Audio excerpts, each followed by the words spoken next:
Dr. Vegapunk was introduced in One Piece chapter 433, and now we're over 1,000 chapters deep into the series and we still haven't seen the man. No other character has been hinted at that early on and still not show up in the story, but I do think we will get the reveal of Dr. Vegapunk in the WANO arc, and that's what we're breaking down in this video, why I think he's gonna show up, what he's gonna do in WANO. But first I want to thank JL for submitting his question through the King Pirates Elite Super Tier, and I also want to thank all my other King Pirates Elite members on YouTube and Patreon for supporting the channel. If you also want to support the channel and find out more about the King Pirates Elite, you can hit that join button below or the Patreon link in the description. But let's talk about Vegapunk in WANO. Why do I think WANO is the place for him to be revealed? Well, first off, I do feel like WANO is a fitting stage for this big reveal of Vegapunk. Obviously, there's a lot of hype surrounding Vegapunk, the smartest person in the world. So I feel like if you're gonna have this grand entrance of Vegapunk, it has to be on a stage where a lot of people are paying attention and it fits the mood. And I do feel like with WANO, with how much it's been building up, especially in the recent chapters, it's a good stage for Vegapunk to be revealed. He's like the cherry on top at the end of the arc. But obviously that's not the only reason I think Vegapunk will be revealed in WANO. Specifically, post time skip, there's been a lot of build up to Vegapunk, and it does feel like it's all leading up to WANO. First off, the first island we go to post time skip is Punk Hazard, Vegapunk's old laboratory island. But on this island, we found out a lot more about Vegapunk and his experiments and the things that he was working on. Gigantification, creating fake dragons, fake devil fruits.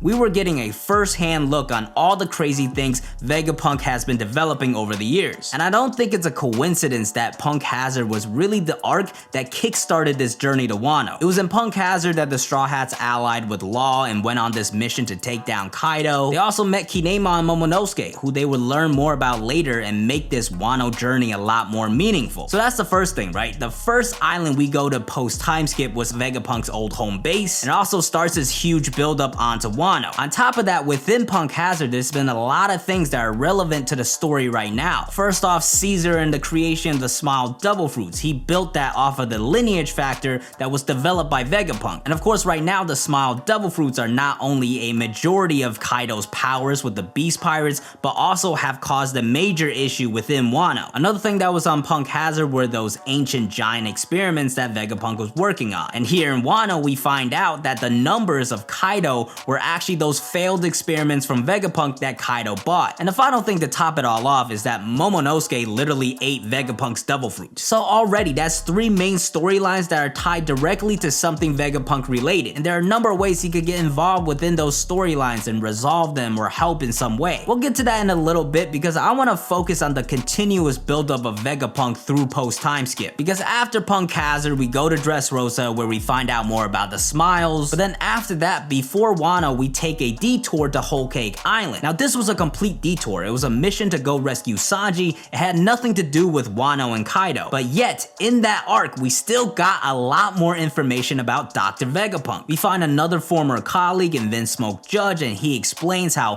Vegapunk got to working with the world government in the first place. They also explain a little more about the lineage factor and that discovery. So once again, we're getting a little more information about Vegapunk, hyping him up a little more. And even before WANO starts, we get the Reverie where we find out about Vegapunk's SSG. And that's not all. Once we get into WANO, Orochi literally says, "I want Dr. Vegapunk." And now that's become very important because in the most recent chapter, One Piece chapter 1003, the CP0, the people that Orochi was making a deal with, were actually invited to Onigashima. Now to me, this was very important because in that first interaction, it felt like the CP0 were like, obviously we're not gonna give you Dr. Vegapunk, you're crazy. And Orochi was very stubborn. He's like, we don't need you, I have Kaido backing me. So I feel like if the deal didn't work out there, Orochi had no reason to invite these guys to the party. But them actually being invited to the Fire Festival on Onigashima, I think it means that the deal went through. At least that could be one possible scenario where Vegapunk does come to WANO because of this deal. Now besides this and all the connections of Vegapunk to WANO so far, there are other reasons as well. First off, Tashigi. If you could think of one person that needs to come to Wano, who would it be? The first answer is obviously Zoro, but after Zoro, the answer is probably Tashigi. This absolute sword nerd who loves katanas, literally has like a book and Bible of like all these famous swords. Her coming to Wano and just fangirling over everybody, Hitetsu probably wouldn't be able to get rid of her. I feel like it'd be a major letdown if we don't get to see Tashigi in Wano. Wano. Well, where is Tashigi right now? As far as we know, she should be with Dr. Vegapunk. After Punk Hazard, Tashigi and Smoker took those giant kids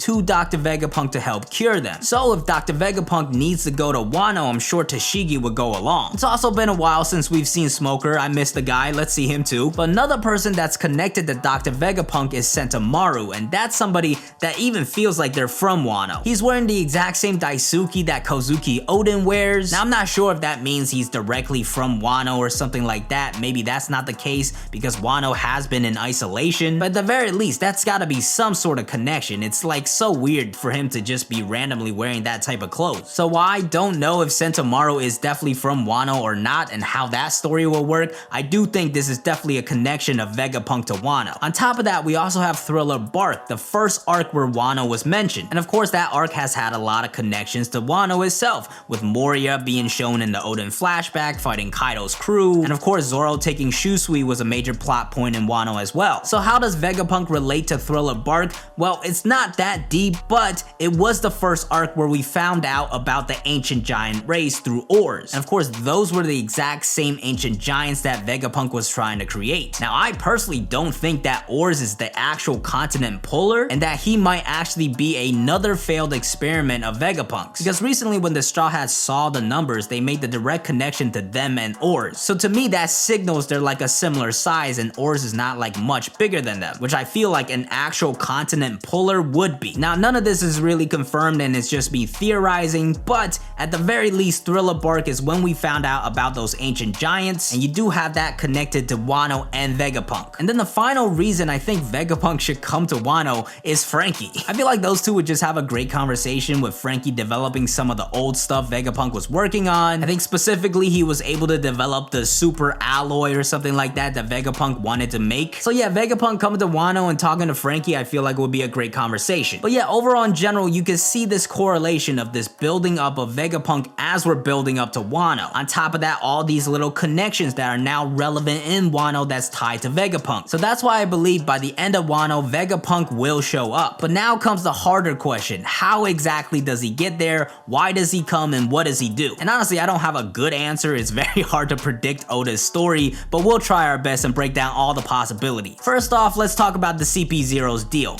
Maybe Vegapunk is coming because that deal went through and that's why they were invited to Onigashima. So that could be one reason Vegapunk comes, but what happens after that? As of right now, they think Orochi is dead, so the deal could be called off. So the CP0 might go off and do another mission of their own. I broke down all those options in its own video. But as for Vegapunk in this scenario, you would probably think like he probably doesn't need to come if the deal is called off. And I will agree with that. If the deal is called off, I don't really think there's a reason for Vegapunk to show up, unless it's like it's too late to like tell him to go back, or Vegapunk just wants to come himself. But with this scenario in particular, my biggest problem is the CP0 and what they're up to. I really feel like Vegapunk in Wano has to be able to do his own thing and like help some of the people, because I do think he's a good person. It could be a plot twist of him being like a mad scientist, but personally right now I don't see it. Throughout the story we've gotten a lot of hints that he's a good person. He used his science to help his hometown. He didn't want to do immoral scientific experiments on children, and even the situation with Kuma, he helped him out and granted his wishes. So I do think if Vegapunk shows up to Wano, he won't be like a direct ally, but he will help in some ways. So in this situation where Vegapunk shows up because of this deal with the CP0, my biggest issue is still the CP0. Of course there's also Orochi, who I think is alive, and he'll probably have some grand plan with Vegapunk and would want to go after Vegapunk, but I don't think Orochi is going to be a problem for Vegapunk. Vegapunk's going to be stacked with protection and like maybe the SSG, Tashigi, Sentomaru, he'll be fine. And that's the other thing, a lot of people are against the idea of Vegapunk going to Wano because it'll be too dangerous, but like first off he does have the SSG that rivals the warlords. On top of that, Sentomaru said himself that he's the most defensive man in the world, so we'll take his word on that. But yeah, as far as Vegapunk's role, I do feel like the CP0 can't get too involved and watch over him. So another idea that I like is that maybe the deal was on and Vegapunk was on his way to Wano, but now the deal is called off and the CP0 actually just don't have any other missions and they just leave Wano. But despite the deal falling apart, Vegapunk decides to go to Wano anyways. So in this scenario, the CP0 are no longer involved, nobody really has to watch over Vegapunk and what he's doing. Now obviously he can't just be a flat out ally, especially if like Smoker and Tashigi are with him. At the very least, those two will will continue to put up the front of like, oh, Zoro, I will arrest you and take your swords back. So like Vegapunk's not just gonna show up and befriend the Straw Hats, but he could be low-key helping. But in terms of what he helps with, I don't think he will be helping with like taking down Kaido or Big Mom. I think if Vegapunk does show up, it'll be after the battle is over. There has been this idea that maybe Vegapunk gets sent to Wano as a way to take down the Yonko, obviously with the help of the SSG, but I honestly believe the Marines, they're dealing with so much right now, everything that happened with the Reverie, they're going after the warlords, they don't really have the manpower to spare on Wano. So the idea that Vegapunk comes in with the SSG and some Marines to like help take down the Yonko and take control of Wano, I just don't see it. I personally see Vegapunk's role in Wano as very minor, but at least we'll finally get to see him and what he's all about. Specifically, I think after the dust has settled, he could kind of come into Wano, talk to some people, and figure some things out. Something like Momonosuke's Devil Fruit, he could finally explain those powers to him and how it works. I think that's a major potential power up from Momonosuke if he finally learns how to use it. On top of that, you got the effects of the Smile Devil Fruits that have taken away the emotions of the people of Wano. Now, I don't particularly like the idea of Vegapunk curing this disease because I feel like that's Chopper's moment, but at the same time, I don't know if Chopper has the facilities to cure this by himself. So while I personally really want this to be a solo Chopper moment,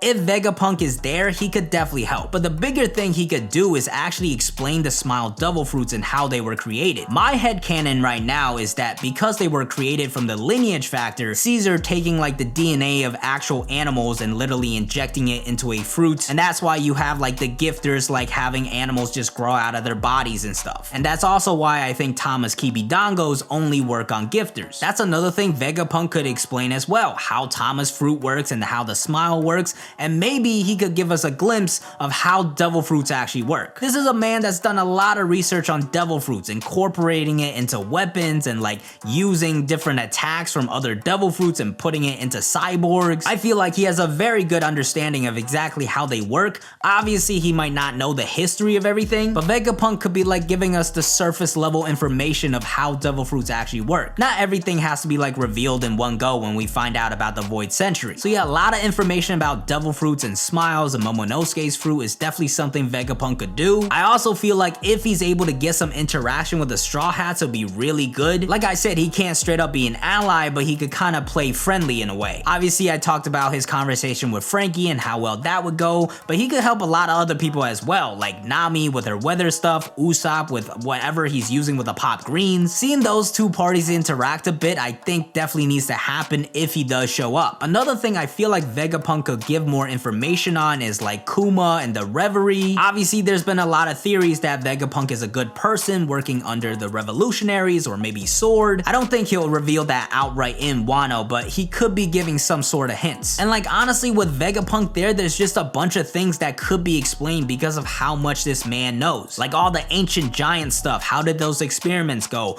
Did he successfully create gigantification or dragons? I did a video on the SSG and how he could have used some of those experiments to create really strong people, which also the SSG, I'm sure that could be explained by Vegapunk as well. Onigashima, Kaido's race, these are all things that need to be explained by the end of Wano, and Vegapunk could definitely help fill in the blanks. And yeah, that's pretty much it with everything that's related to Vegapunk and Wano. I know the process of him getting there and like how Big Mom is defeated and CP0's role, everything's kind of unclear. I've done like theory videos on each one of these groups, but there's not one theory that ties them all together for me yet. We're gonna keep trying our best to figure it out though. But yeah, those are my thoughts on Vegapunk coming to Wano. I definitely want to hear your theories on this, so leave a comment below. Once again, thank you to JL for this submission and supporting the channel and all my other King Pirates Elite members. As always, thank you guys for watching. I hope you enjoyed. If you did enjoy, please hit that like button. To keep up with this channel, you gotta hit that subscribe button and hit the bell to get notified. Be sure to follow me on Twitch, I'm DStreams. Follow me on Twitter, I'm DKing4, and I'll see you guys next time. Peace.